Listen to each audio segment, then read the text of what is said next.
So I'm pretty into card games. I was even into the Shadowverse, if you can see that, the physical card game for a bit, which is a bit like Lorcana.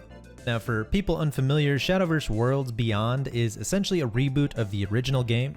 This is an online collectible card game developed by Cygames, very famous Japanese studio known for Grand Blue Fantasy, upcoming horse girl sim Uma Musume, and my personal favorite Dragalia Lost. First up is how does the game work and how do the duels play out?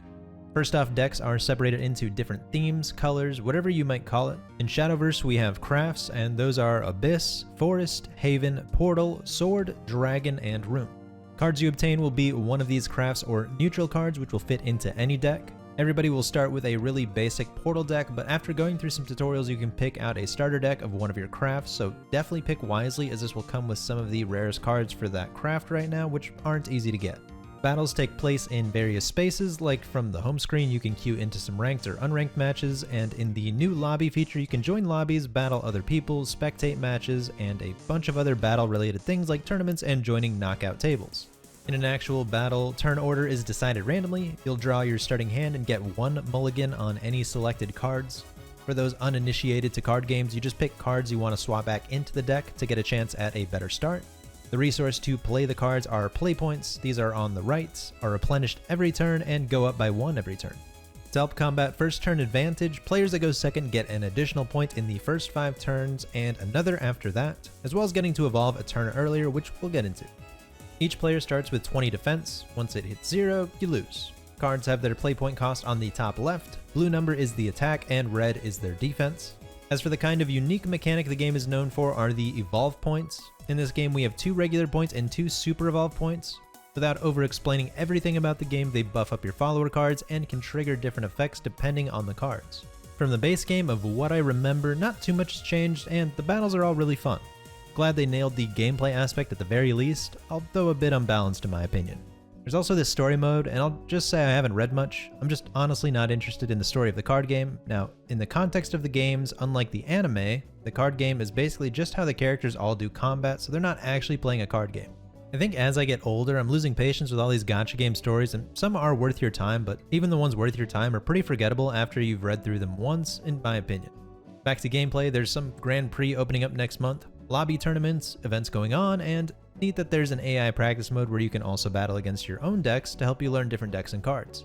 In the lobby mode, you can go into your guild lobby and play against guildmates, and as the guild levels up, you gain access to different little goofy activities. If you join a really passionate guild to conduct activities, you can do things like playing a little soccer game with your guild. It's just kinda neat. Like, Cygames didn't need to throw in these little things to try and make it all more personable, but they did, and I think it's cool. In the standard lobbies, you get all kinds of options to battle with people, do quests, customize your avatar, and a bunch of other little stuff.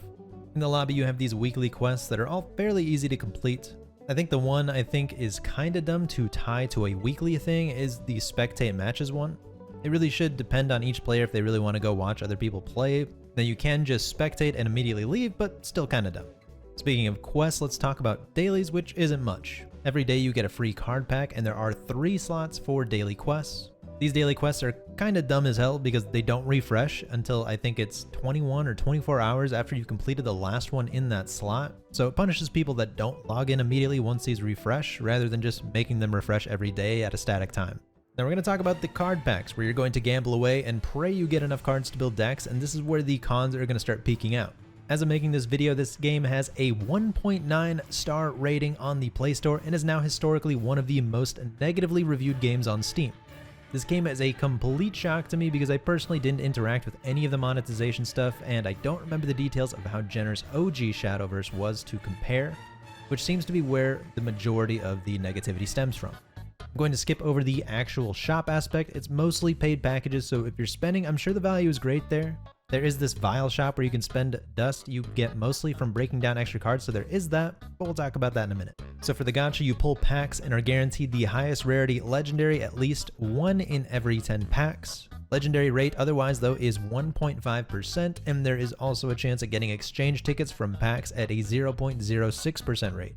The exchange tickets are used to trade for different cosmetic stuff like new leaders, card sleeves, and costumes. The rates overall aren't even that awful, but the problem is getting resources. You gain rupees in the game, which is the free-to-play currency, and it takes 5,000 to pull 10 packs at once, which is basically a multi in standard gachas. These aren't entirely comparable, but if you're unfamiliar with these online card games, it's easier to think of it like that.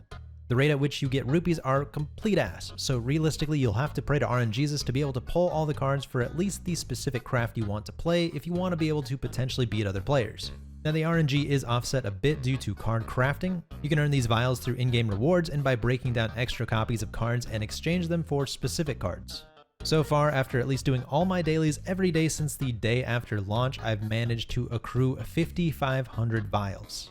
It costs 3,500 to make one legendary, and you can have at max 3 copies of a single card in a deck. For those familiar with card games, consistency is key, so ideally for a lot of decks you'll want to have 3 copies of each of these. One issue here is the changes to breaking down extra cards. As an example, for the physical card game, it was pretty commonplace that when new sets came out, people would sell all cards of a specific craft in bulk, so people that wanted to save some money could just stick to a single craft and just buy these bulk sets from people for much cheaper. And in the original Shadowverse, if I remember right, you could just break down whatever cards. Say you love Haven Craft, the best craft, you'd trash everything else and buy whatever you need. In this new version, you can only break down cards once you have at least 3 copies. So you pulled a bunch of legendaries you never want to play or are just plain trash? Well, sucks to suck. Go buy more packs, dumbass, and get better cards. I'm going to play devil's advocate here and say the game is really young, so I think it's hard to say how realistic it is to create competitive decks after enough time has passed. Before I forget, those free daily packs you get every day do not count toward your legendary pity, so lucky players will just steamroll if they happen to pull a legend off of those dailies.